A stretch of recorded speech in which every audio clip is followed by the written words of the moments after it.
예, 트럼프 대통령은 지난 2016년 대선에서 아메리카 퍼스트, 미국 우선주의 비전을 제시해서 당선됐습니다. 이 트럼프 행정부 2기를 위해서 내놓는 종합적인 비전은 뭐라고 말씀하시겠습니까? 한마디로 다시 말씀드리면 미국 우선주의가 2기 때도 쭉 이어지지 않을까 생각하고 있고요. 핵심 간단하게 말씀드려 보면 기존의 보호무역 강화를 한다든가 세금 인하를 하고 오바마 케어를 넘어서는 그의 트럼프 케어라든가 그런 것들을 아메리칸 퍼스트의 기조에 맞춰서 그의 2기 비전이 실행될 것 같고요. 근데 제가 한 가지 우려하는 것은 이제 사람들이 오해하는 게 '아메리칸 퍼스트다.'라고 하면은 사람들 이미지에 있는 게 아메리카를 백인으로 착각하시는 분들이 많으세요. 근데 이제 그건 아니고 아메리칸 시티즌이면 특정 인종에 상관없이 모든 미국인이라고 생각을 하고 있고, 그러한 부분을 이제 미국이 확보함으로써 자유시장 경제를 지켜내고 그 가치를 전 세계에서 만들고자 하는 그러한 것들이 트럼프 행정부가 이게 추구하는 종합적인 비전이라고 생각하고 있습니다. 예, 코로나 사태에 관해서 여쭙겠습니다. 지금 22만 명이 훨씬 넘는 미국인이 숨졌고, 이 같은 수치는 인구 대비 세계적으로 높은 수준입니다. 정부의 포괄적인 대책이 없다고 민주당에서 주장하는데 여기에 대해서 뭐라고 말씀하시겠습니까? 포괄적인 대책이 없었다라는 자체가 약간 실체 없는 말이라고 생각하고 있고요. 미국이 코로나가 터지고 2 월에 트럼프 행정부는 할 수 있는 모든 조치를 취했다고 보고 있거든요. 그래서 코로나가 중국에서 시작되지 않았습니까?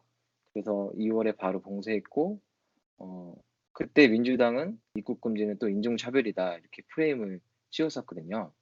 근데 만약 그때 막지 않았으면 지금 미국 사망자는 어떻게 됐을지 정말 모른다고 생각하고 있고요. 그리고 이런 트럼프 정부의 노력의 최종판은 저는 백신 개발이라고 생각하거든요. 왜냐면 보통 백신이 개발되는데 약 10년 정도나 걸린다고 하더라고요. 근데 이제 그거를 10배 이상 빠른 속도로 개발을 하고 있고, 또 트럼프 본인이 코로나에 걸렸었는데 그거 이제 치료하게 된 치료제도 최종적으로 필요한 요양병원들의 군대를 통해서 배포를 지금 하고 있거든요.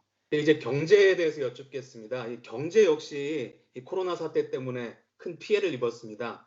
이 트럼프 행정부 2기의 경제 계획은 어떻게 설명해 주시겠습니까? 2019년 작년 말에 이때까지만 해도 사실 미국 경제가 역대 최고의 호황기를 보내고 있었거든요.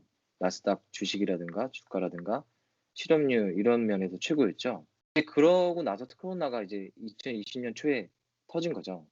그래서 저는 이건 자연재해라고 생각하고 있고, 그래서 저는 이 침체가 된 게 트럼프 정부의 경제 실패라고 보고 있지는 않고 있습니다. 그래서 그건 좀 잘못된 거라고 보고 있고, 그렇다면 어쨌든 2기 계획은 어떤 거냐고 물으셨으니까 이제 컨셉부터 말씀드리면, 미국인 일자리 확보에 일단 총력을 기울일 거고요.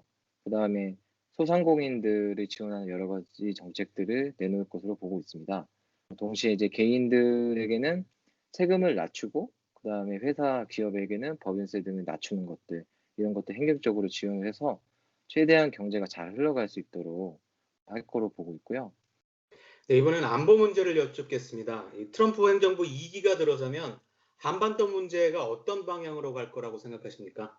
한반도를 포함한 해외에 대한 트럼프 정부의 핵심 키워드는 전쟁 불가라고 생각합니다. 실제로 그의 안보 정책의 핵심은 미국의 세계 경찰국가 포기라고 저는 생각합니다. 1 세기 동안 미국은 세계에서 경찰 국가 역할을 감당했거든요. 그래서 어떻게 보면 전 세계 사람들이 마음속에 당연히 미국은 그렇게 해야 되고 그런 것들을 이뤄 가야 돼.'라는 의식이 있을 수도 있지만, 그런데 이제 시대가 바뀌었고 트럼프는 전쟁을 하고 싶지 않아 합니다. 저는 이 같은 논리가 한반도에도 적용된다고 보고 있습니다. 트럼프는 한반도에서 전쟁을 원하지 않고 있고요. 그래서 개인적으로 그래서 김정은과 약간 친한 척을 하고 있다라고 생각하고 있습니다, 전략적으로 말이죠. 그게 그의 카드의 수많은 패 중에 하나라고 생각하고 있고, 그런 것을 보여주는 예가 있다면 뭐냐면 대북 강경책이라고 생각하고 있습니다. 사실 트럼프는 친한 척 해 놓고 뒤에서는 그 어떤 미국 정부보다 북한으로 돌아가는 그런 모든 자원과 돈에 대해서 철저하게 막고 있거든요. 트럼프는 그래서 북한이 협상 테이블로 나올 수밖에 없게끔 만들고 있습니다. 저는 외교는 이렇게 해야 된다라고 보고 있고요.